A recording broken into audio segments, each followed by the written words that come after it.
A very good afternoon and many thanks for keeping it NTV Uganda. My name is Romeo Busiku.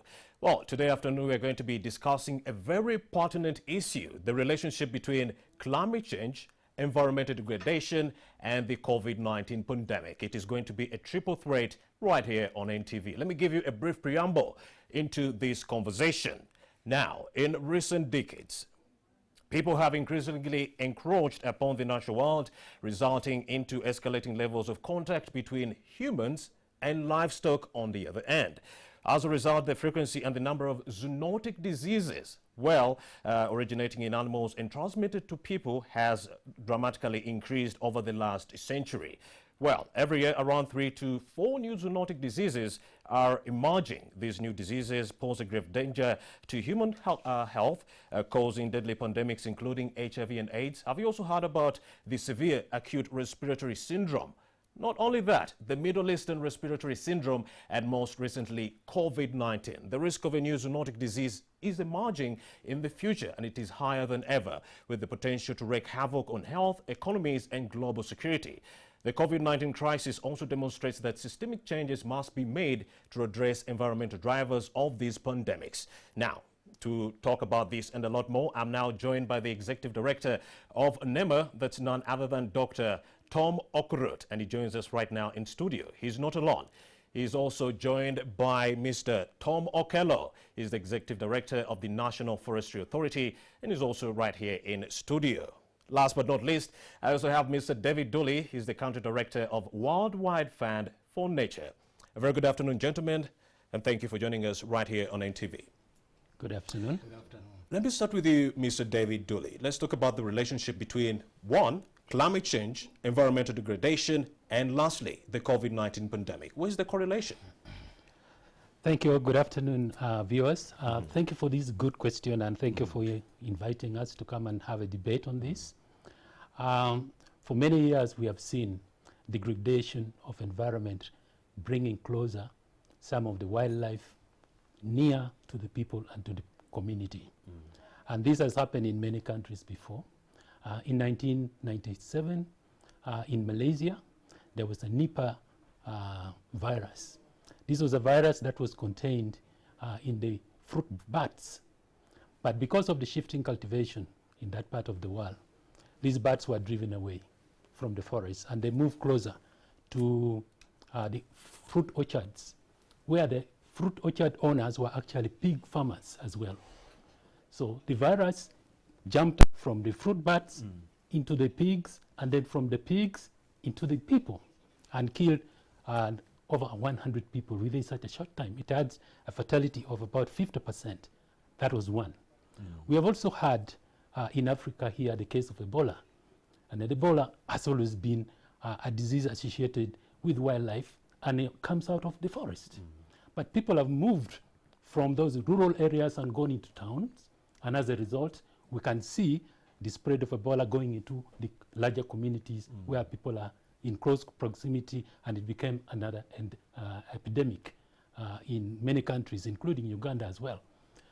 And we have SARS that has emerged. But all this, if you really look at it, is related to the environmental degradation of the host, natural hosts of these pathogens being driven away from their environment because of our impact on the environment, on their natural habitat.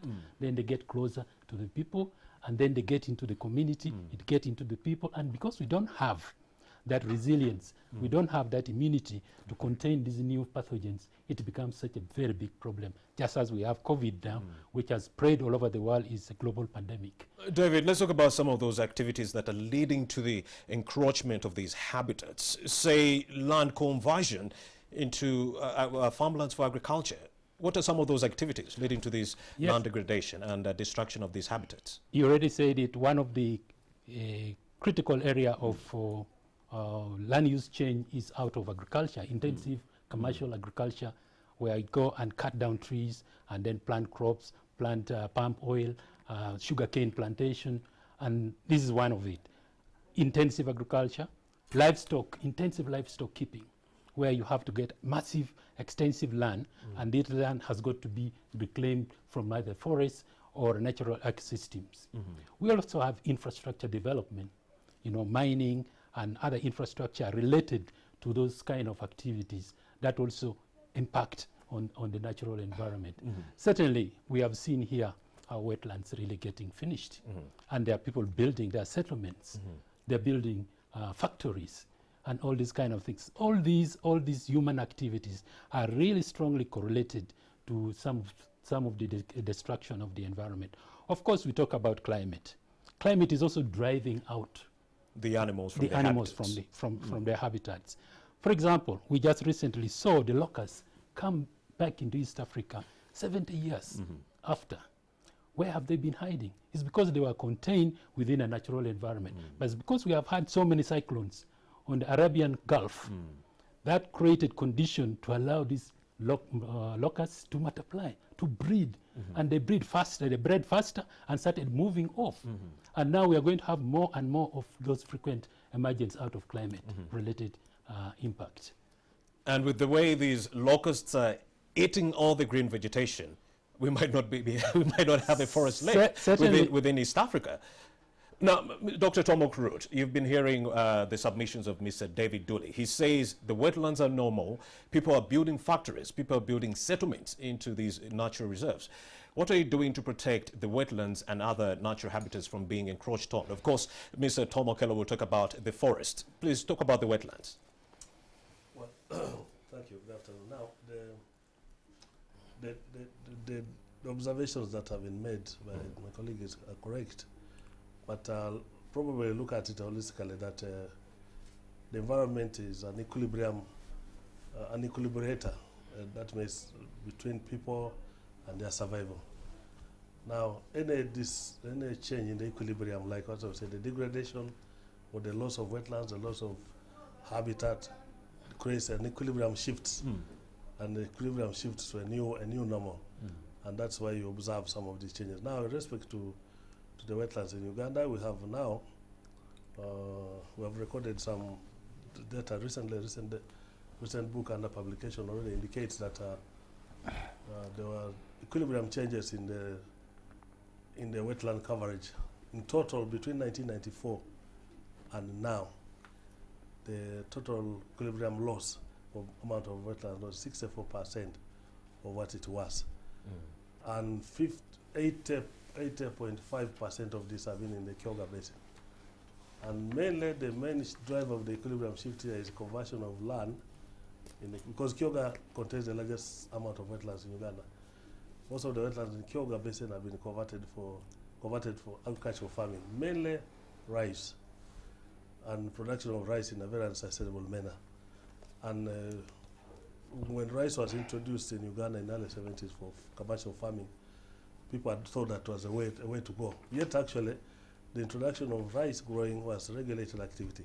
Yes. It was supposed to be grown in a certain manner, such that you grow and get an equilibrium, you get maximum returns from the wetland. That's why we have the Kibima rice scheme. That was the first scheme to start here. So when people saw that wetlands, rice was grown in wetlands, everybody said, let's go and grow it in small amounts of land. And their farming has become very unsustainable. They are producing rice, but they are not solving the issue of poverty because of the methods of production are not sustainable. So yes, the biggest shift in the wetland coverage in Uganda has been for agriculture. And yes, some observation, mainly urban areas, you see some of the sections have had industrial setting up, but that's a small percentage compared to what has gone for agriculture. Now, of course, once a wetland is lost, there are two things that happen very fast. Yes. As I said, wetlands are equilibrators. They equilibrate between the sustainability of the resource and the people. So once you clear a wetland, what happens is that most of the carbon that is stored there is released immediately.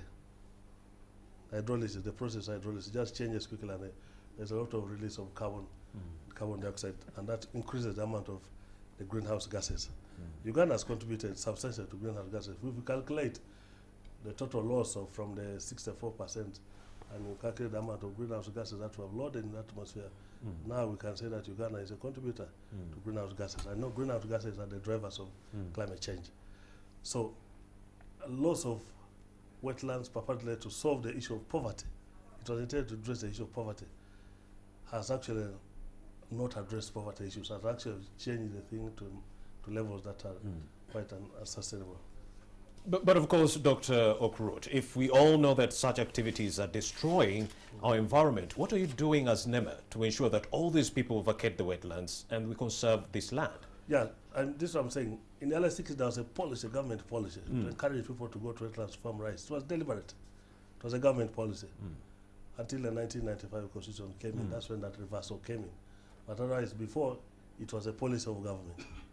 So do you have a plan to get these people out of these wetlands? Now, there are various groups, as I said, the largest group of people in wetlands are the farmers. So I think part of the plan now is to organize themselves, organize the farmers to utilize the wetland in a more productive manner. And most of the wetland can be recovered, and they can produce more rice by growing in a small area when you have an assured water supply that they can have. That's what Kibimba does. They have a dam, they can produce rice 2-3 times a year. Because you assure water, then you organize people together. So that's the way out.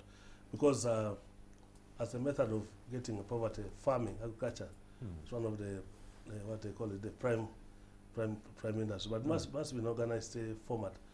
That's one. Two, there are some communities who have been using, who used to use wetlands for grazing cattle during the dry season or whatever. And they are doing it very well and getting more money from that before.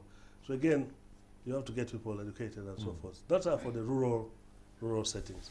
Dr. Okrut, have you created alternatives so that we get these people away from the wetlands? If agriculture is the problem, then get them away from the wetlands to maybe safer, higher land where they can go ahead with their agriculture. Because you said, even the activities being done within the wetlands are not alleviating poverty. So the main challenge here is poverty. Have you thought maybe you should tackle the poverty issue, then people won't be invading these wetlands?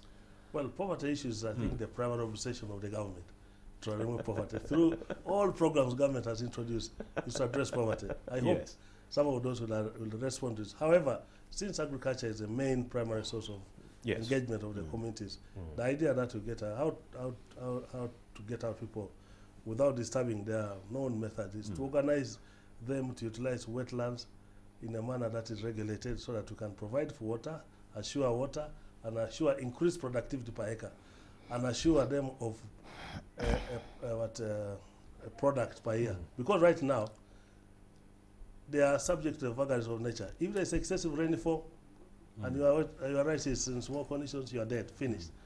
Or if there is a drought, or it comes, there is maybe hailstone and your rice is about to be ready, you are gone. So the risks are too much. The vagaries of they are subject to vagaries of nature now. They're subject to them very much now. But once they get organized, and I think that's why we can utilize the wetlands, and a lot of wetlands will be released to do other functions. And the ones that are utilized for that purpose can be effective and produce sufficient amount of product that can address the issue of poverty. Mr. David, do you believe Dr. Tom Okrut when he says we can have farmers within these wetlands doing the activities, but... No, I give you an example. Dr. Okrut, can farmers really stay in these wetlands while also keeping a keen eye on conserving the same wetlands? Sure. We have Doho irrigation scheme. We have Kibimba irrigation scheme. We have also now the other scheme, the means of water and environment introduced. But let me just use the ones for rice, Kibimba and whatever. They're growing rice under a regulated regime. And their production capacity is very high. And the area they cover has been fixed. So if we can get people like that, we can address that. I think the biggest worry right now, Mr. Okrut, are the smallholder farmers, the people encroaching, subsistence farmers encroaching on the wetlands. Those are the ones who want to organize. They can be part and part of this system. They can be part and part of this system. Not that a farmer who has just 10 meters by 20 meters of land in a wetland should be able to produce rice there, which is equivalent, which is maybe 4 times or 5 times what he's producing now. All right, let me also engage Mr. Okello Tom. He's the Executive Director of the National Forestry Authority. Now, Mr. Tom, before COVID-19 invaded Africa, especially Uganda, logging was taking place unabated. And when we instituted some measures to cap the spread of COVID-19, we had anticipated a slowdown in the number of trees being cut down in the activities of deforestation, but it continued unabated, 3 times higher.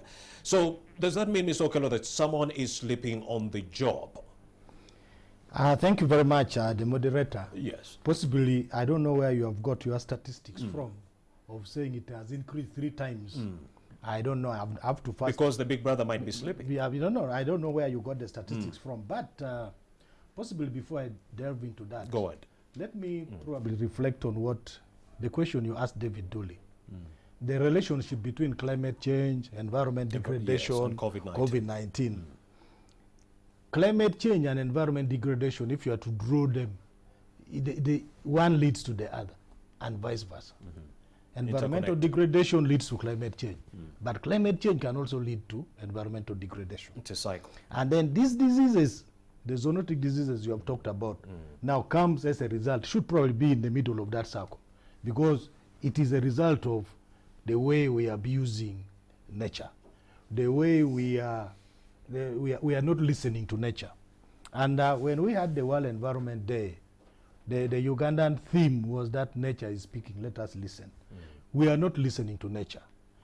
This disease you are seeing could be nature talking. But you see, the language of nature is not the language we comprehend. You feel it, you see it. Now, we are seeing, we are feeling. This Actually, experts are saying, actually, Mr. Okello, experts are saying Mother Earth is speaking. Yeah, that is it. When it comes to COVID-19, yeah, that is she's it. crying out. Yeah, because it is crying out because we abuse nature. If you try to, you see people, researchers are trying to get where did this thing come from. But you really find that it could be touching nature. It is. It is connected to nature. Yeah, that is true. Yes. So that is it. Now, back to your question. The impact of COVID on the environmental degradation, especially on deforestation. Yes, sir. Yes, you rightly observed that when we had the lockdown, one would expect that people in a lockdown, so the rate of degradation should have gone down. But even globally, I've been trying to read what is happening in other countries. They are seeing an increase in logging, especially in the Latin America. That is true. Yeah, as a result of the lockdown. Yes. And then in Uganda, we had also had incidences of attacks on some of the forest reserves. Because first of all, they thought we are not mobile, we are not moving, so they can do anything. But I think the biggest challenge here has been the people who are displaced. People are displaced from their jobs, they have lost livelihoods, they have lost income streams. People had to get alternatives. So many people ran to charcoal burning, for example, to try to make a living. Some people went to logging. It is true we have seen an increase in illegal forestry activities. Globally, there's even an increase in poaching. Even in Uganda, I think there is an increase in poaching. There's been an increase, I was listening to the ED of Uganda Wildlife Authority.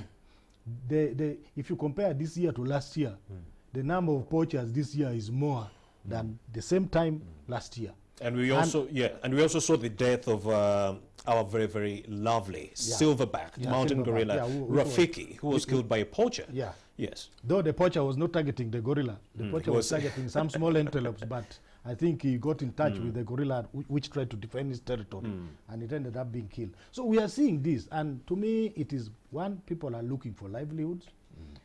So we need to address the issues of the needs. The population is increasing, the land areas are fixed. We need to, and most of us are surviving on nature. Now, how are we going to strike that critical balance between the needs of the people and the environment? That's the interesting part, Ms. Okello. Yeah, Go so ahead. we must strike that balance. How? And we must look at the issues of sustainable usage of How this will we environment. strike the balance? First of all, we probably look for alternatives. Because if, for example, we are saying, you ask David, what is the main cause of this degradation? He talked about agriculture, he talked about urbanization. Which all takes us to poverty and all infrastructure. Some of them is not poverty. Urbanization is not poverty. for you to leave the village to come to the urban area, you are not poor in most cases. But you're seeking a better life. Yeah, but, and then you come. So urbanization is one of the big causes of degradation. Yes. So we need to look for how can we sustainably use what we have. Dr. Kurut has been laboring to explain how we can sustainably use a wetland system. He gave example of Kibimba. Kibimba rice scheme has been there for many years. But the wetland is not degraded. It is a functional system. You know, nature must function. When we talk of an ecosystem, that ecological, that eco area, it must have the natural systems functioning. Now, when the system stops functioning, then we get problems. We get the diseases coming up. When a wetland system is not doing its function of what a wetland is supposed to do, it starts smelling. That is a dead wetland.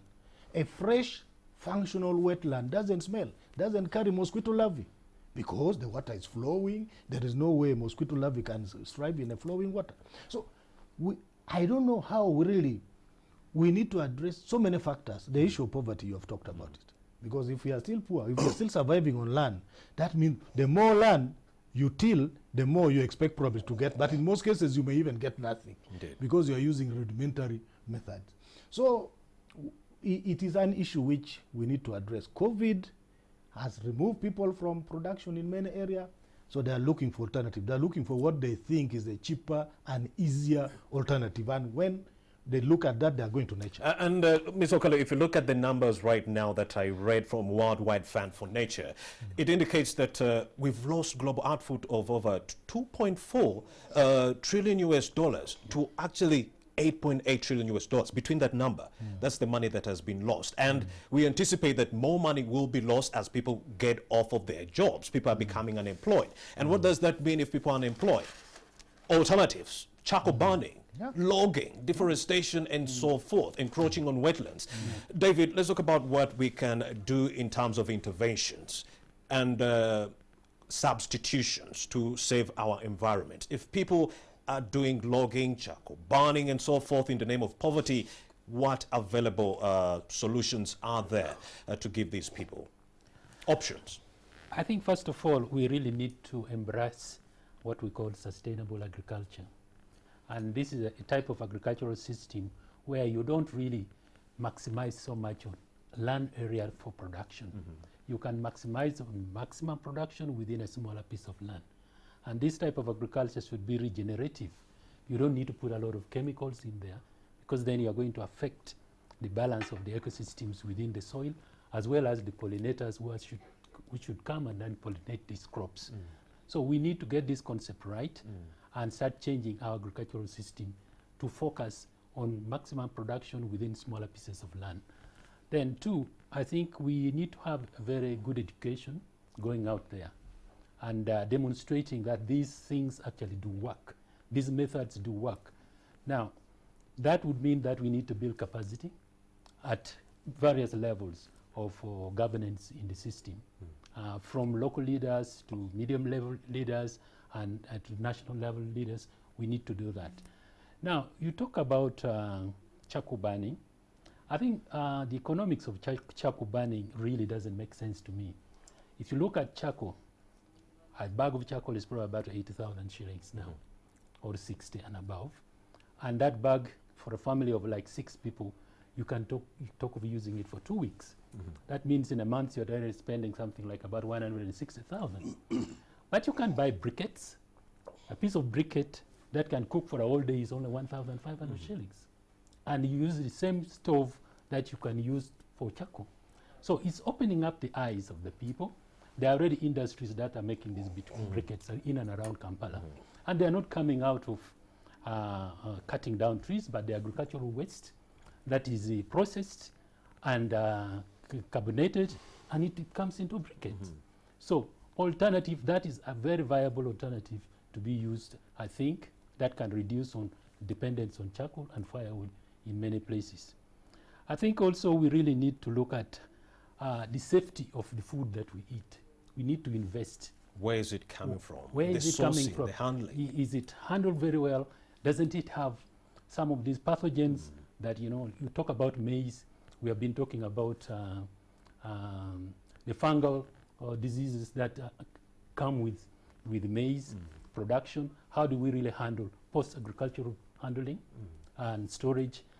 All this really has got to go hand in hand to really support agricultural systems, so that we really look at redefining our relationship with nature, because everything that we do is dependent on the availability of nature to provide those services. So we need to redefine our relationship with nature, and in Uganda now we are really promoting a campaign of the New Deal for nature and people and nature, really looking at how do we really sustain our economic development, at the same time respect the nature that provide the natural capital on which this productivity can take place. David Dooley, as a conservationist, I couldn't agree more with that submission. Thank you very much. Ladies and gentlemen, David Dooley is in studio. He's the country director of Worldwide Fund for Nature. He's not alone, no. We also do have Mr. Tom Okello. He's the executive director of the National Forestry Authority. And also in studio, we do have the executive director of NEMA. That is none other than Dr. Okurut Tom. We're going to take a very short break. We'll be right back with more of this discussion shortly. We'll be right back.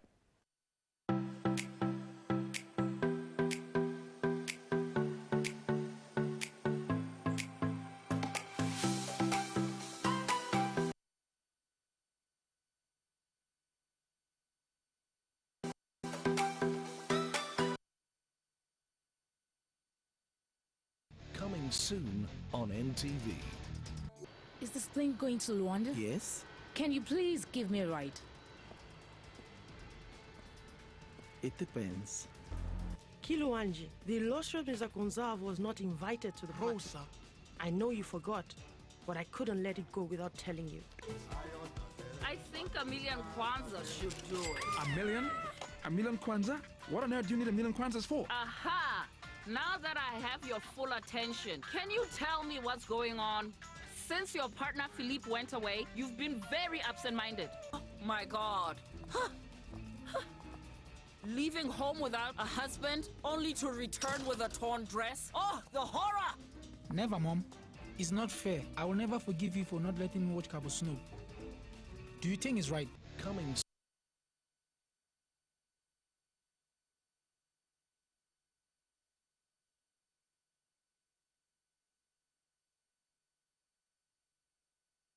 soon on NTV.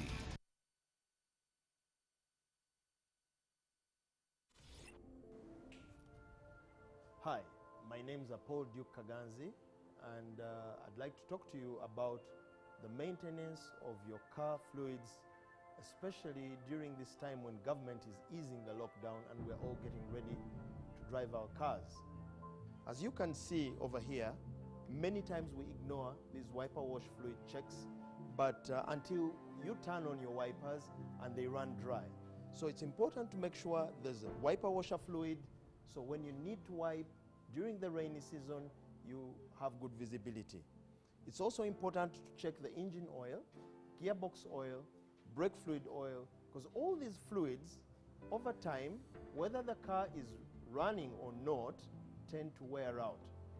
One of the important indicators that your fluids, the engine fluids, need attention is the car service tag.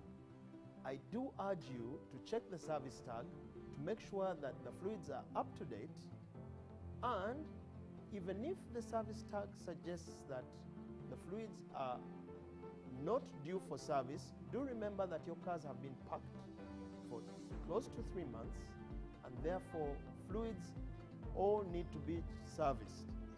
So before you drive your car, it would be a good idea to take it to a service bay or to a garage for fluid changes. Twedeco, every life matters. This message was brought to you by Viva Energy and NTV Uganda.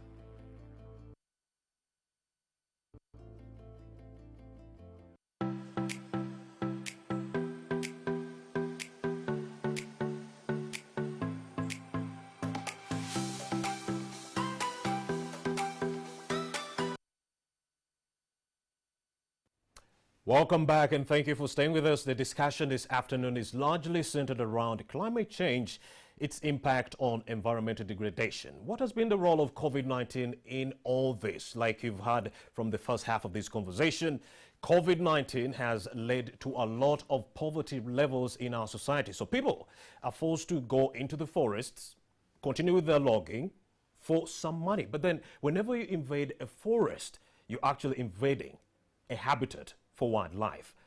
And you're risking bringing back zoonotic diseases from the forest back to the people. Just like the case in China, a single pangolin. No, this person didn't have to eat a pangolin. Just touch the pangolin during the sourcing, the handling, chopping of the meat. And that's how COVID-19 was contracted and spread within China. So if we are not careful and we continue encroaching on these habitats of wildlife, there could be another emergency of a zoonotic disease. That's why we took it upon ourselves to invite Worldwide Fund for Nature, which is represented by the country director, David Dolly. He's right here in studio. And also from NEMA, we have the executive director, Dr. Tom Okrut. And from the National Forest Authority, we do have Mr. Okello Tom. Both gentlemen, all gentlemen are right here in studio. Let me come to you, Dr. Okrut Tom. We are talking about some substitutions.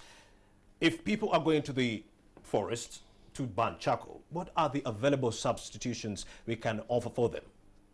Thank you. You see, that should be the focus of discussion, and it should be a focus that's caught up by everybody, not only the conservation agencies or us who are regulators. Yes. Now, let me just, I'll start from the cutting trees to get charcoal. We've had an experience here where people are burning shea nut tree to burn it to produce charcoal. Shea nut trees can go up to 100, 200, 300 years. Very good. Indeed, when they burn it, they get very good charcoal. However, we ran out an activity there and a project, and we've demonstrated that actually the alternative of not cutting shea nut, but rather picking the fruits of shea nuts, adding value to them, you get more money. It addresses the issue of poverty immediately. We moved the oil, the price of shea nut oil, which is the oil that is got from the shea nut tree, shea nut fruit, used to be sold at about 60,000 shillings. But through the value addition and demonstrating that you can, value addition and actually using technologies, because that's very important that we have to go adopt new technologies. Yes, sir. Using a very efficient technologies, you could extract more oil under cold conditions, not even heating, and the price of the 20 liters of shea nut oil flew from 60,000 shillings to 900,000 shillings.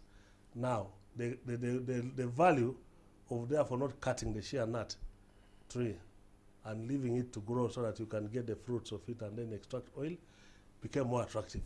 And so that way, people have understood in the shea nut belt that if you don't cut the shea nut tree, you get more money and the tree can remain there. So the alternative is there, but technology was added in to increase the yield that you get from the product. So that's one of the things that I think that should be pursued. The second thing that I think should be pursued, as I already alluded to in the discussion of wetlands, is productivity. For a long time now, there's an argument that the Uganda soils are very fertile. And the Ugandans, the use of fertilizers in Uganda is the lowest in the region, because we fear that if we add fertilizer to spoil our soil or not. There's a narrative that is caught up by the communities. That narrative must be broken down so that the maximum capacity yield from land, a small land, can be more and more time. I lived in Kenya, where people can even have a hectare, 1 hectare of land, or 1 acre of land. It's sufficient to give food for the family. Not here, because there they do intensive agriculture, do manure. That's not organic farming. Produce more, and then the family is able to go. So that reduces the pressure on the environment. Okello has already said that the Ugandan land surface area is remaining the same. But one factor that is changing is the population. Now that population that is changing is not a population that is sophisticated, which can then adopt the use of this other thing. The large number of populations is changing. It's still rural. So that's why if you look at the needs of finance statistics and all that, 80% of the people still entirely live up country, depend on nature 100%. So that 80% must be addressed. And so, I mean, their needs must be addressed. And that's why I'm saying that adopting new technologies, getting these people to utilize the resources that are there, but more efficiently, will address some of these issues. Now, if you looked at I gave you an example go back to production of rice. If you go to those places, 1 acre of rice here now, you can produce, and maximum a poor farmer can do, you can maybe sell it at 2.5 million. That's annually per acre. Okay? You can sell in a wetland, that's the person say has got 2.5 million. But another farmer using the same 1 acre to produce fish, okay? To produce fish, because wetlands have water. If I put my fish and whatever, I can go up to 90 million, the same acre. So it needs converting the minds of the people that you can utilize this resource alternatively to produce more money, address your personal needs, address the issue of poverty that are bedeviling the family. So that we have demonstrated, and some of the projects that have shown that you can utilize the same facility to increase on productivity. And there you see that you don't need the whole wetland, you just need a small to produce it. The other continues to make production, can be utilized to produce or do the natural services that it does. Of course, overall, if you looked at the environment in general, yes. And linking the discussion that we have, climate change and whatever, if you came to Kampala here, or the urban areas, we have the issue of the vehicles. Okay, the vehicles, some people don't connect it to nature, but the vehicles are emitters of, they emit Indeed. The waste there, the gases and whatever. And some of these gases are responsible for contributing to the atmosphere, and also contributing to acid rain. And acid rain goes to the nature and affects our plant. But we've said, if the efficiency of the vehicles is increased by you servicing your car, if you service your car regularly and do everything as agreed, you get a car that does efficient combustion, and then you get less amount of those gases coming, less contamination of the environment, a more productive environment, and a healthy environment. Because you must also have a healthy population to sustain the environment there. Most of the problems that you have in the people growing rice, staying 24 hours in water, bilharzia, okay? They're a very sick population. They are, every day, somebody spends time aching on a small acreage of land, they fall sick, and they become non-productive. So you must get a productive population by looking at it of this kind of efficiently. So that's why we really recommend it to government, and it's been adopted that you and me who have a vehicle, that vehicle should be inspected, because it has impact on your trees, it has impact on your food, your health, and you're the individual. Even the charcoal they use at home. But wonderful submission, Dr. Okrut. If you're still all just watching us right here on NTV, please, we need to know what you're thinking. Up to now, what do you think? Do you have any questions for Mr. Okello, Dr. Okrut, and Mr. David? Yes, this is the opportune moment. You should be calling. Yes, right about now, so that we get those questions. I'll be directing them to the gentleman right here in studio. Ms. Okello, let's talk about the impact of climate change on our forests and vice versa. You see, you would be lucky, Mr. Okello, to find a tree in a semi-arid or a semi-arid area. You would be very, very lucky. If you found a tree in that area, it won't have any leaves. So we do understand the impact of forests on our climate. If you have more trees, that will be reliable rainfall for the communities. No trees, no rainfall at all. You're dealing with the drought. Now, some of the activities that might lead to a drought are deforestation, the increased logging, and so forth. We are talking about what are those alternatives, the substitutions we can offer our communities to stop invading the national parks, like in the case that saw the death of our very good silverback right there. So what are the alternatives? Now, I think the issue of alternatives, we probably need to look at it from a wider perspective. For example, when we are talking alternatives, I think we probably start with the policies. Do we have the favorable policies which will make these alternatives to be available, to be acceptable, to be affordable? You know, we are bringing in the economics now, the availability, the acceptability, that is the social aspects now. Do we, for example, we have talked of one alternative being gas. Is it affordable? Is it available to everybody? Can that old mama in the village afford gas? Can she use it? Can she accept to really use it willingly? So these are issues which, and then is the price favorable to her? Is it pocket friendly? What can be done? Can we probably waive taxes of the gas so that we make it affordable? Can we reduce the tariff on electricity, probably to make it affordable? So I think those are the policies. We need to look at the favorable policies. Otherwise, when we don't have those, yes, we can say, let us go for this. And then you find we are not using it. The other thing is the alternatives which have been mentioned. For example, alternative to charcoal. If you look at, Dr. Kuru talked about the technology. To convert the charcoal which we are using in Kampala here, in that village in Amoro, in that village in Apache, or in that village in Nakasongola, somebody has to cut at least about 5 times the volume of that charcoal you are seeing in that bag and burn. So most of it is wasted. But charcoal can also be produced in an industrial setting where you have a factory producing charcoal, and with improved technology, then you can get a very high rate of returns from that wood which you are putting there. So technology. Now, when we look at how do we maximize, David talked about briquettes, for example.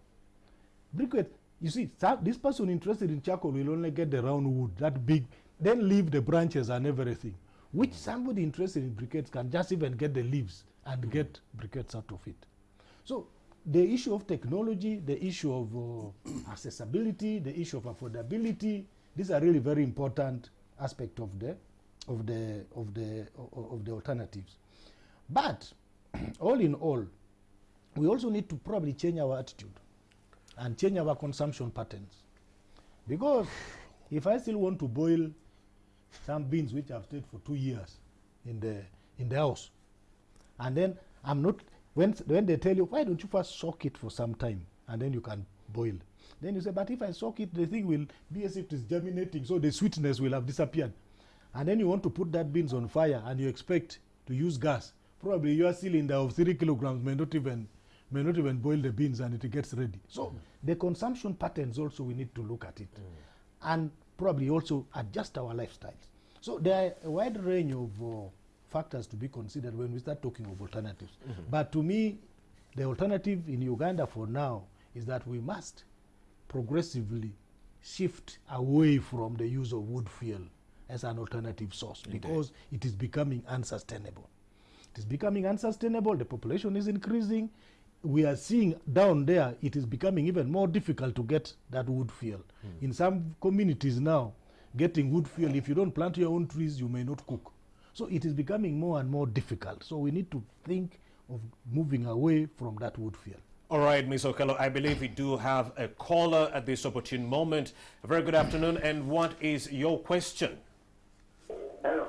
Hello, good afternoon. What is your question? Good afternoon to you.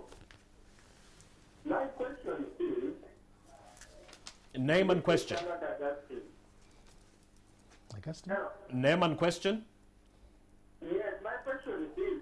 Your name first. What is the meaning of NEMA? Because in many cases, I am in NEMA, I've seen people clearing the swamps around, and they end up missing, people are carrying up.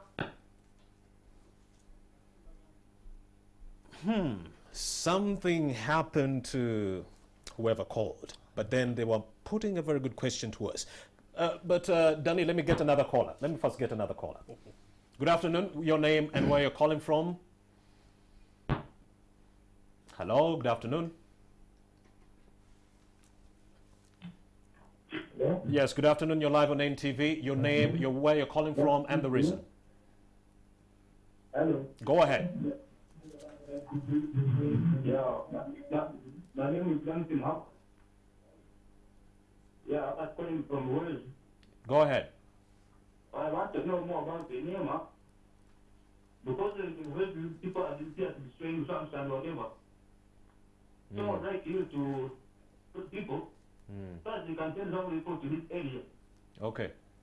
But that we can also give them, because the Wales being destroyed seriously here. In Buheju.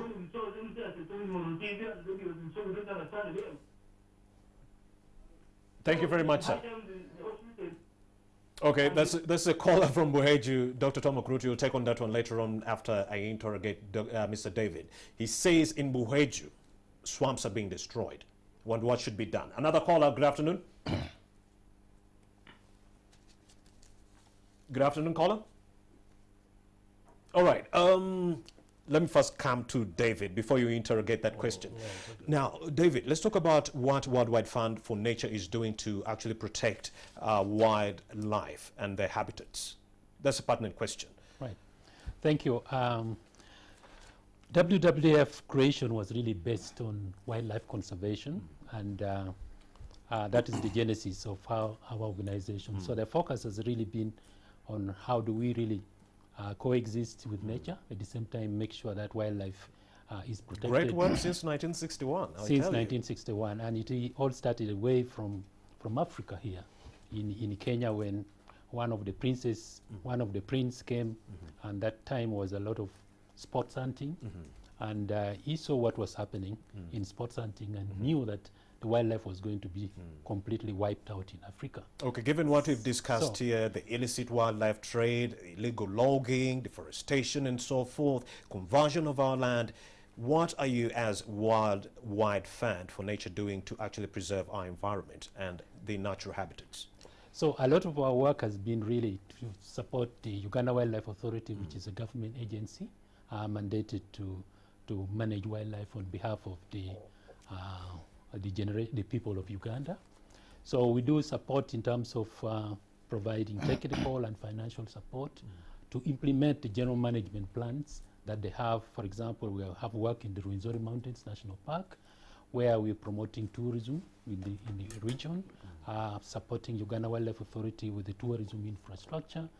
We also work with the community outside this protected area to ensure that they maximize on the benefits that accrue from wildlife conservation, and also get alternative livelihoods to really reduce the pressure that they would have otherwise put on a natural ecosystem in terms of like poaching we are talking about.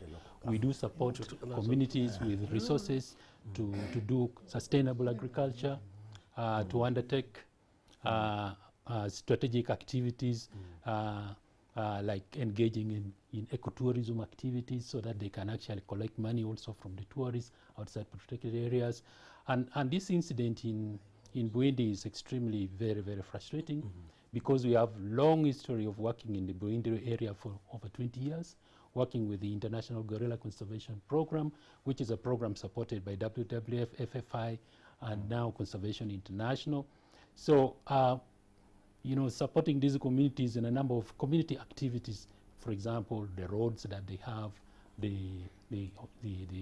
through our energy work, we support them on renewable energy, which are in institutions and also provided in the homesteads and domestic use, and then a lot of education awareness about the importance of wildlife conservation and the benefits that come from wildlife, that they should be part of it. I think so we also work on the policy area to strengthen implementation of policy, and also to test the implementation of policy and advocate for where the policies are weak, how do you strengthen them, and how do you develop those policies and regulations.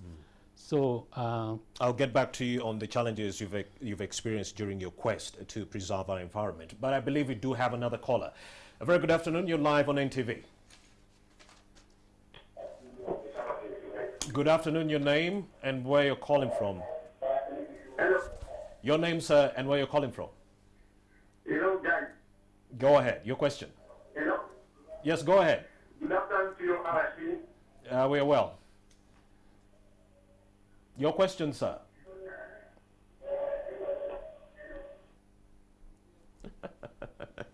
Probably just wanted to know how Ms. Okrut is doing. Dr. Okrut, let's talk about the issue in Buheju.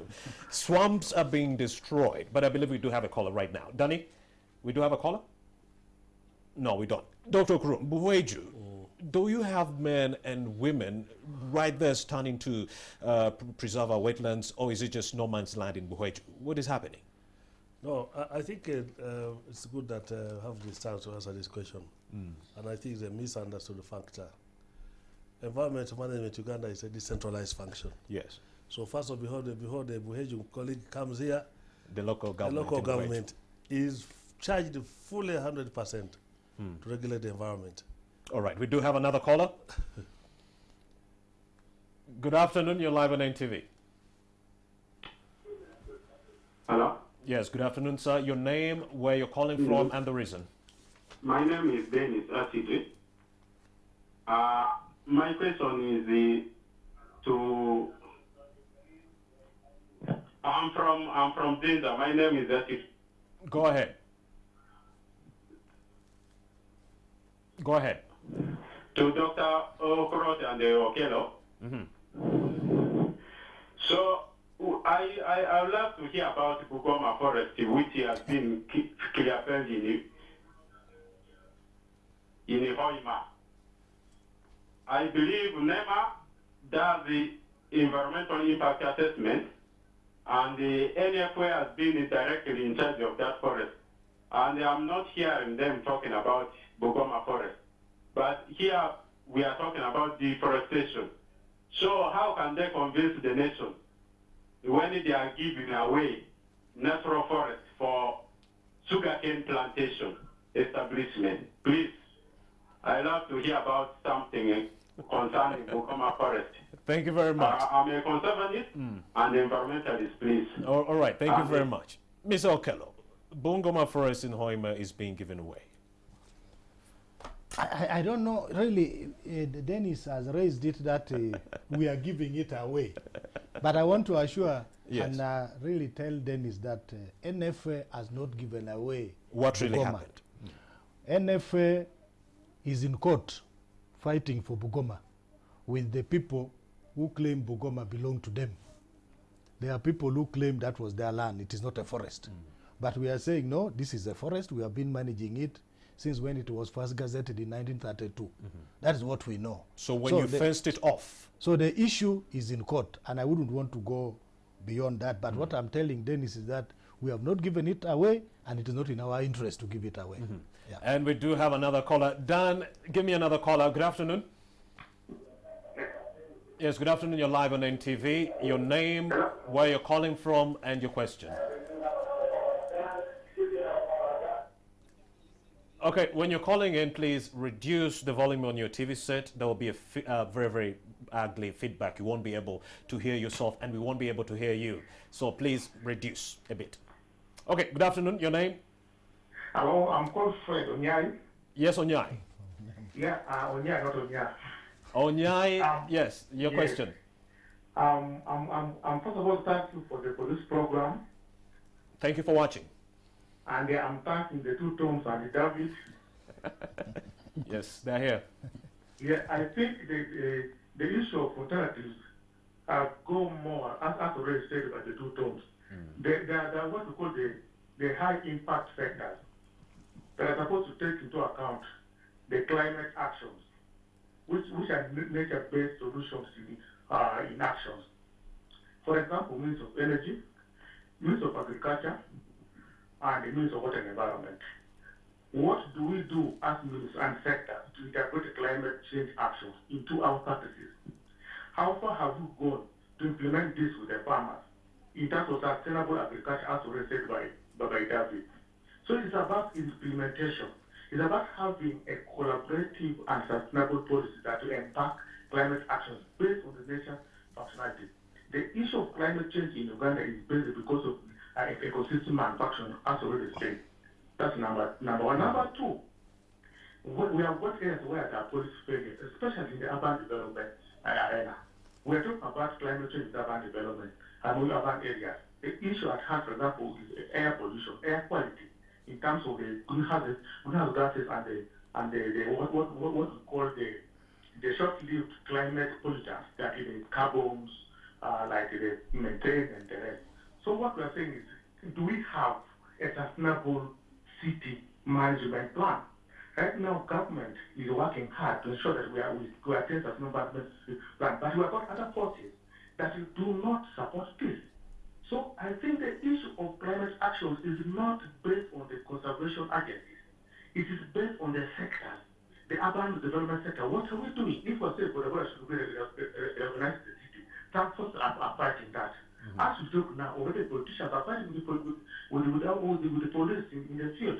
Was saying people should move and get organized to use the market, as already Thomas said, Dr. Thomas said. But we are not forced within government, like the politicians who are fighting that. So we are fighting ourselves and as government. So we should work as a team. So Onyai, what is your question then? Mine is a comment, not a question. Yeah. I saw that. That's why I was like, no, what is the question? Dr. Okrut. Yes, yeah. So probably I just touched on the previous issue that were raised. Yeah. As I said, the environment management decentralized function. The districts are fully empowered, but the districts have chosen to disempower themselves and make citizens believe that it is never to answer the question in every district. But if you give the power to the districts, why are they disempowering themselves? Well, they choose to. They choose to. Wow. Yeah, and that's why now the people are called to NEMA, who is the regulator, that please come to make sure. And I know that's why that guy is talking about come, because the district, if they have empowered themselves, they would have solved this problem. What we're talking about here. So there is a really reinstatement, even at the top level of government, to local governments that do your work. Don't wait for the center to come and do your work. And I think if the local governments had put emphasis, and as Onyai said, the nature-based solutions or the nature-based product is what sustain local governments. All the taxes of local governments are coming from nature, but what is returned to the local government, returned to sustain nature, is very small. So I think that is the issue. So that links to the guy who said, "What is NEMA doing?" Ms. Onyai. No, the first guy. So what is NEMA doing? We were talking about Buhweju and the local government. So the issue there is officials not doing their work. Yeah, but we have worked in Buhweju. We have definitely gone there. We've worked in Buhweju. I know the main aspect of Buhweju are gold mining, which is also taking place in the wetlands and so forth. We're working there for regular activities, but we had a program, an entire program, that's 2 years ago on the River Ruizi, in which we worked also in Buhweju.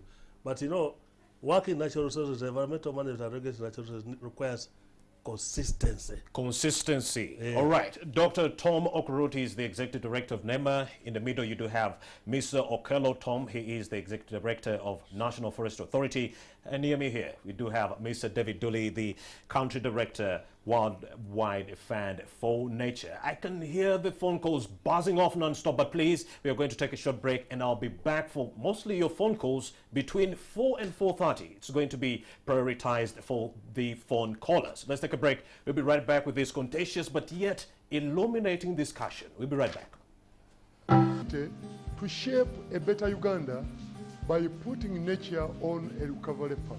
As government, we place sustainability at the heart of all political and social systems, and we shall continue to ensure that every political and social system has sustainability of environment embedded, including the NDP 3. Nature is our life and our economic support system. Therefore, as Ugandans, we, together with government, must take environmental protection very seriously. Many businesses rely on nature, not just for resources such as fish, timber, or meat, but also pollination in the agricultural sector and fresh air and clean water for a healthy workforce. Let us transition to sustainable practices of agriculture, fishing, forestry, infrastructure and extractives for us to achieve clean water for all Ugandans, food for all Ugandans, diversity of life in the wild, stable climate, and human health and well-being. We can deliver this new deal for nature and people by working with all Ugandans who share their land with nature. Together, possible. Amazing video right there, courtesy of Worldwide Fund for Nature and the central government right here in Uganda. I still do have the three gentlemen, David Dooley, Tom Okello, and Dr. Okrut Tom. Dr. Tom Okrut, let's continue with this conversation. You were still expounding on the issues in Buhweju and so forth, but all this that we saw in this clip, how will it be achieved if the policies and the measures you put forth are not being implemented, first of all, or adhered to by the people on the other side? Yeah, Mr. Moderator, the environment of Uganda belongs to all of us. And that's a message that I want to give across. It does not belong to NEMA, doesn't belong to Ministry of Water, doesn't belong to Forest, doesn't belong to Wildlife or Nature. It is the responsibility of every Ugandan to respond positively to the environment if we want to survive. What has been shown in this clip is basically instructions to us, the people, to adopt positivity in how we live with the environment. Simple steps, I must say, but then why is it so hard for people to adhere to? No, we've already many reasons why people divert themselves and start doing other things that are there. One of the main issues, of course, which people run to is poverty. But I don't want to say poverty. I've already demonstrated that you can live in a green environment, sustainable, richer, healthier, and even more invigorated in your soul and mind. So the main issues, I think, my experience in regulating environment for the past several years now, is intransigence of the population. You talk, because if we did a short analysis, assessment of how people are aware about the environment, every Ugandan, almost 99% of the people can tell you they're aware about it. They can tell you everything, narrative, what's wrong. But the step that is missing is taking the responsibility to become an illiterate, environmental illiterate. You don't think it's because of the implementation of policies that are supposed to protect the environment? No, not so really, because I'm saying that the awareness level is very high. And that's why the name of NEMA is synonymous. So in every village you go to get there. But we're saying being aware is not enough. Take a bold step to become responsible. And that is what we are really pontificating all over through public education, to get people to know that you can do better in an environment that's sustainable managed than an environment that is a threat to you in terms of climate change impact that's generating. Mr. Fred talked about nature-based solutions as a way forward to respond to climate change by applying. And this, what's talked in the clip, is actually those nature-based solutions. So why are people not coming on? And I think there are various ways, different messages by different actors. When it's time for campaign, usually the political class are from the bottom, normally from the lower bottom particularly. They change the narrative because they think they want to be electable. So they will deviate themselves and say it is okay, you go there, then so that they get elected. That's a narrative. So changing the narrative at that level confuses people. And now, of course, human beings are attuned to that. They know the political cycles. When it's around twice election time, we can change the narrative, and we go there. And you see it in the machinations and actions of the people that are there. Normally it changes with this kind of thing. So that's one of the things. So if all the people who have access to the people to talk to have the same narrative and insist on that narrative throughout, we'll get the answer that we need. We convince Ugandans that if we do this, we shall be living in a better population. The other, I think, other thing is policy, maybe policy reversals, somehow in the middle there. You see, the wetland policy, for instance, was done in 1995.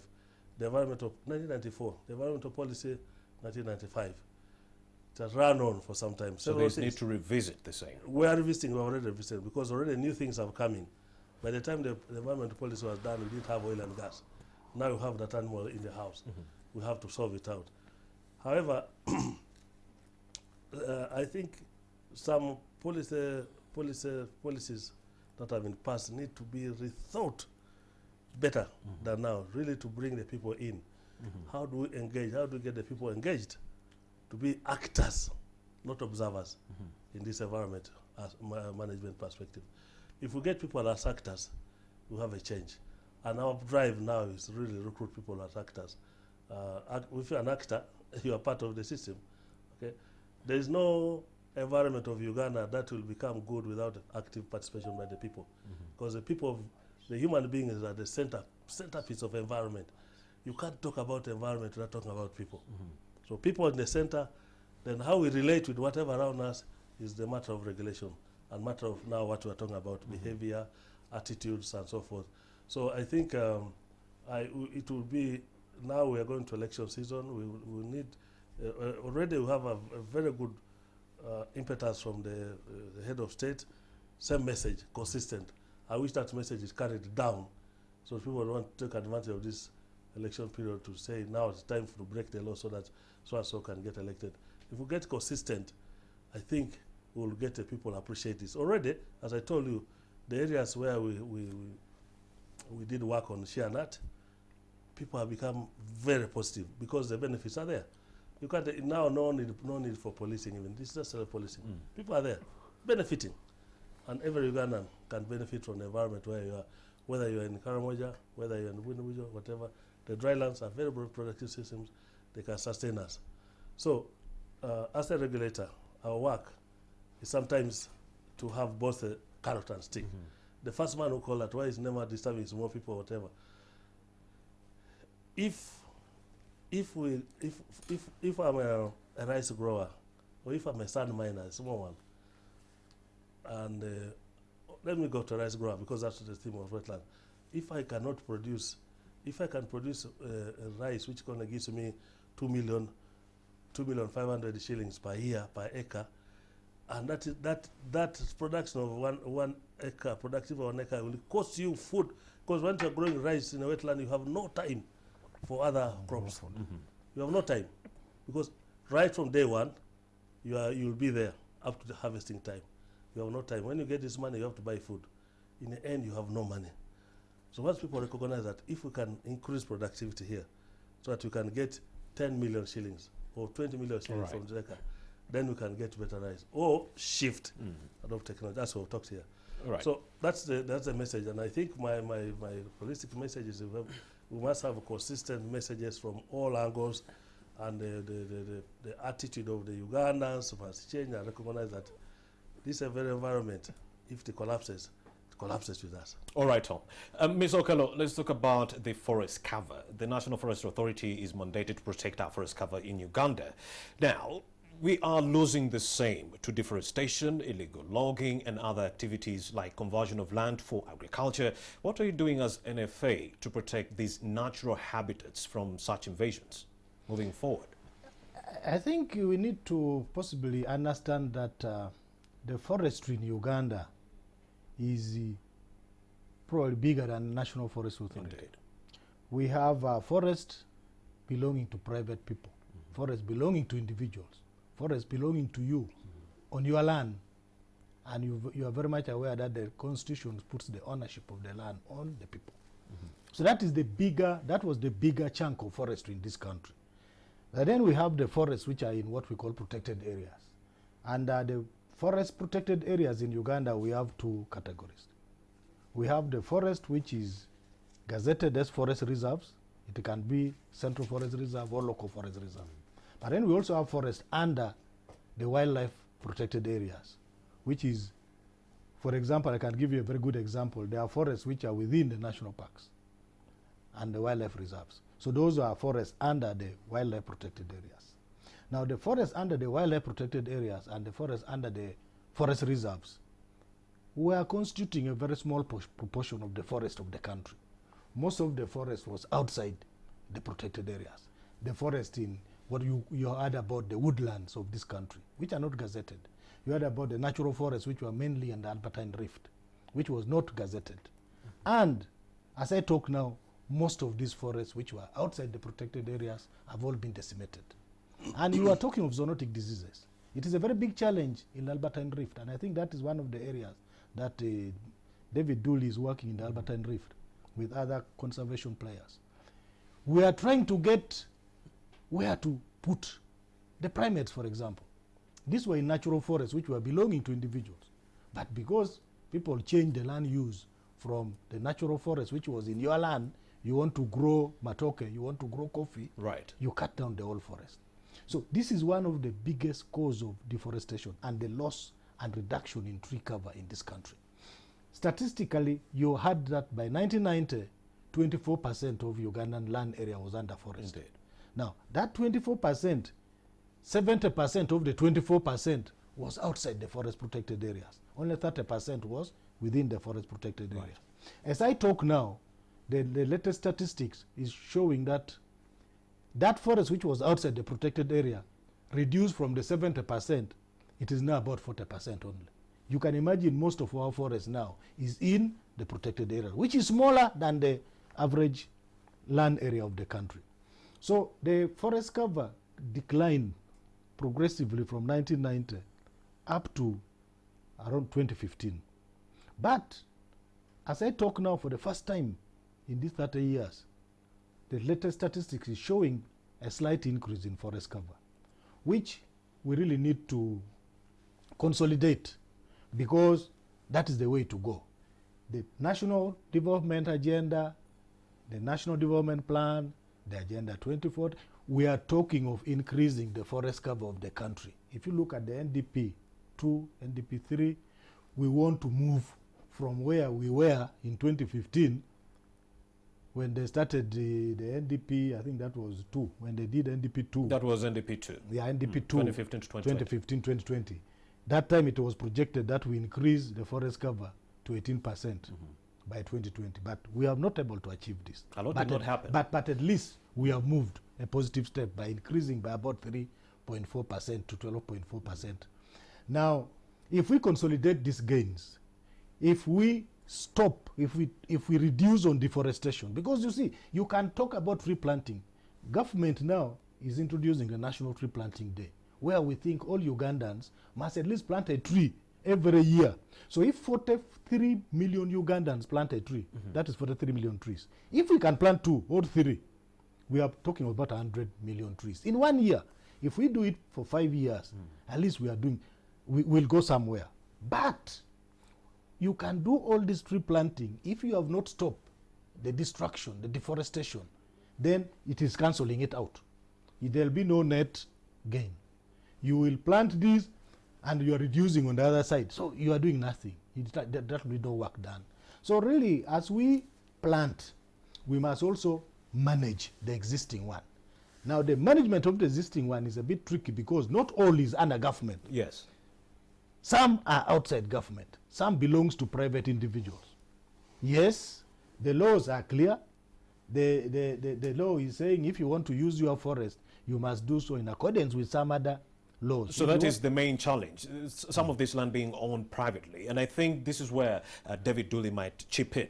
This is where you might chip in. As a development partner, Worldwide Fund for Nature, what kind of help do you need from government moving forward in your quest for total preservation of natural habitats and wildlife habitats?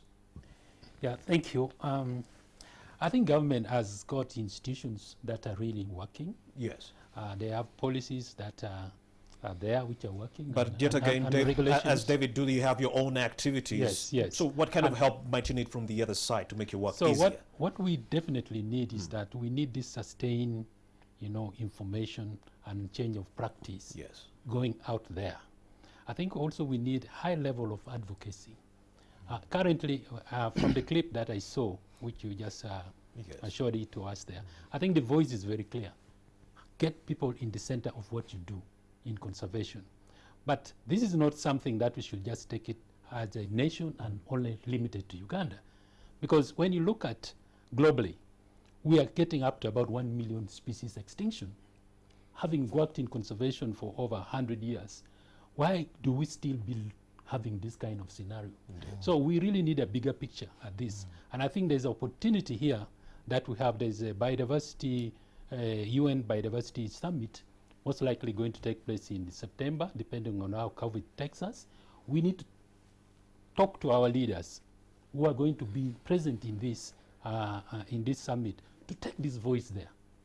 One people, working with the people, promoting conservation and getting better funding into conservation.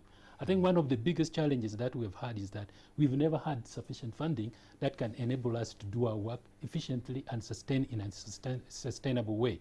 Even the government budgeting puts very little money on environment. And yet here we are talking about environment being the centerpiece of our development. So how do we really ensure that we get more funding going into conservation? How do we get the private sector to engage in conservation positively and then meaningfully to provide the funding and also do the support? How do we build the capacity the capacity of the different players. Because in conservation, you can never work alone. You need to work in partnership. But if that partnership is going to be meaningful and to deliver conservation, then the capacity must be there. So capacity, technical, and other sorts of capacities that you will require at different levels, from the community levels to the district level and to the regional level, to be able to deliver on this. And I think we need to have some kind of, Thomas just talked about, restoring, degraded forest area. This should be deliberate activity that we should be taking place. We now know these degraded areas. We know where they are. We know we can actually restore them using local species, the indigenous species. So let's promote that and then have it done. So the level of increase in advocacy, I think, is critical. We need to look forward into low carbon development pathways. We cannot really continue to do business as usual. This COVID has really shown us a lot of things, the challenges that has come with it. So our development pathway should really move towards having renewable and clean energy promoted, and then also our activities, our development activities should really follow a low carbon pathway. David Dooley, the country director of Worldwide Fund for Nature. Let me also come to you, Mr. Tom Okello. Yeah, I just wanted to add something on what David has explained. With COVID-19, we are going to see we have already seen a global decline in revenues. Maybe you can first hold that thought and we get this caller's question, and then you can go ahead. Yes. Good afternoon. You're live on NTV.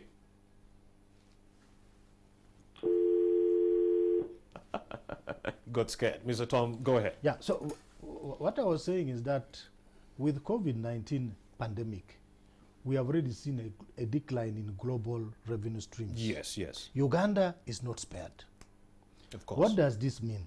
It means that the investment into those green economies, into those low carbon impacts, which David is talking about, will go down. And once it goes down, that means we are not going to do any better. Now, even in Uganda, locally here, we need to start thinking of how we are prioritizing on environmental management actions, actions on our waters, actions on our forests, action on our air, action on our wetlands. Dr. Tom Okrut have not told you that during the lockdown, the air quality of Kampala improved tremendously. Worldwide? Yeah, in fact, globally, yes. Yes. And, as an environmentalist, I would say, no, why not? Why couldn't we probably continue a little bit and then the main problem there, Mr. Okello, is that air quality improved worldwide because most of the factories shut down, everyone was at home, cars were packed. Transport. Now, the issue is right now, as we are emerging out of the lockdowns, factories are going to be ramping up production 3 times the level they used to produce their merchandise or goods. So we will have more carbon emissions. You have traffic gridlock, since we told people they can now move freely. So those are all carbon emissions. It could actually be worse than it was before. Dr. Okrut, it's going to be worse than before. Do you agree? In Uganda here, we demonstrated. We have data, and we are going to. The data is going to be published locally and whatever. Yes. We have data because we have we have 3 monitoring stations, and we monitor we are the only ones who are able to monitor four parameters of pollution. Do we also have a monitor for earthquakes, droughts, floods, and so forth? No, because this is all climate change related. I'll come to that later. But for parts of we have 6 minutes. Yeah, you might not have time for air quality. We have measured, and we sure that in Uganda here our factories did not close. So the cause of the improvement of air pollution was absence of vehicles. For vehicle emissions, mainly tuk-tuk and boda-bodas and whatever the ones who contribute in Uganda states here. So that calls for us that's why I talk about that. When we now say that all vehicles must be inspected and only those with the good conditions will come in, it's to try to say, let us try to maintain that good air here. Now, we are doing now, as NEMA, we are doing we are collaborating with the international universities to produce hazard maps. We already produce environmental hazard maps for Mount Elgon, and also landslide hazards. I like that. And we are doing the same for Mount Resort. We are soon going to do it to flood. So once you have the hazard maps and the landslide maps, then we're able to predict areas of high risk, and when there is a change in environment conditions and whatever, we alert the people who are responsible for disaster responsiveness. And I think it is our focus now to use the scientific information for generating information that can be utilized to manage the environment. Also inform conservation, because in Mount Resort, a lot of work has been done by WWF, but one single event only. One single event. In Renzori, most of the work has been done by WWF. But then David said he's grappling with an issue of limited funding. How are you willing to help him? But before you answer that, I do have a phone call. One last caller. A very good afternoon. Yes, sir. What's your name, where you're calling from, and the reason? A very good afternoon. Go ahead, sir. How are you, sir? I'm doing great. I'm Cecilia from Mukono. Who? Now, Cecilime. hello. Go ahead. Cecilime, I can hear you loud and clear. Go ahead. So, actually, I'm talking about the challenges in National Forest Authority. So, actually, during the outbreak of the pandemic, there was a decline in the work of the house. Okay. People got to know that no. Go ahead. People got to know that actually all the activities of NFA, we are actually, but you know, during the presidency promulgation on the radio, he never talked about NFA working. He gave only authority for security and health. So, these people actually like the encroachers got that chance, and the encroach on the forest, politics actually intervened. They could actually tell these people, like the department in Wakima, Dirimiti, that you have no authority. The president left. Okay, thank you very much. I think that message has been sent home. Mr. Okello, yes. Like I mentioned when we started off this conversation, is someone sleeping at the NFA? The caller is saying it's like you were on leave or something. The caller is right.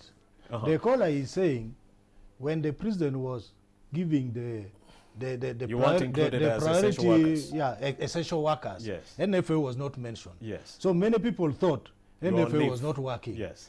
Just like even some leaders, he has talked about politicians, that the politicians were saying when NFA people try to work, they say, but you are not mentioned. No, but you're encroaching on the forest. How do I allow you to be there? Do I need to be mentioned to stop you from encroaching on the forest? Indeed. So indeed, we worked. And we stopped them. That is the reason why he's saying, they were saying you are not mentioned. Okay. How do they say we are not mentioned if we are not touching them? So when we touch them, they say we are not mentioned. Okay, Indeed, we are wrapping up. are you aware? They even arrested some of my staff during that time who are working, but they were, because they were saying you are not mentioned. But we have to protect the forest. You cannot use impunity that you are not mentioned to do a wrong thing. Do you need to be mentioned so that you don't break the law? So I think that was a misunderstanding, but the issue is NFA works with security, we work with police, we work with the army, and those people were working, and we worked with them. Dr. Tom Okurut, the WWF, the Worldwide Fund for Nature, is grappling with limited funding. What is government doing in this regard to work hand in hand with development partners to actually preserve our environment? We have like a minute left, and then we wrap up. I think the issue of funding is still a challenge also to government departments, and I think it will continue to be so. However, this is where we've been looking for partnerships with international organizations to support the initiatives of government, which is putting quite a lot there. And I think working with WWF, we've really partnered to do some other projects together. So this is an effort. So we are trying to, what we are trying to solve here is a global good. It's not only for Uganda. It's going to serve the whole country. So that's why we request that those other partners were able to come and support our initiatives here. All right, final remarks, David, and we wrap up. Yes, I think... For the viewer, in a nutshell, like your final message for the viewer.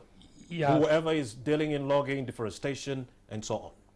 Yeah, I think it is an opportunity that now we take our our nature in our hands and make sure that we promote it as a country. Yes. Because it's out of the nature that we get every wealth that we need to develop.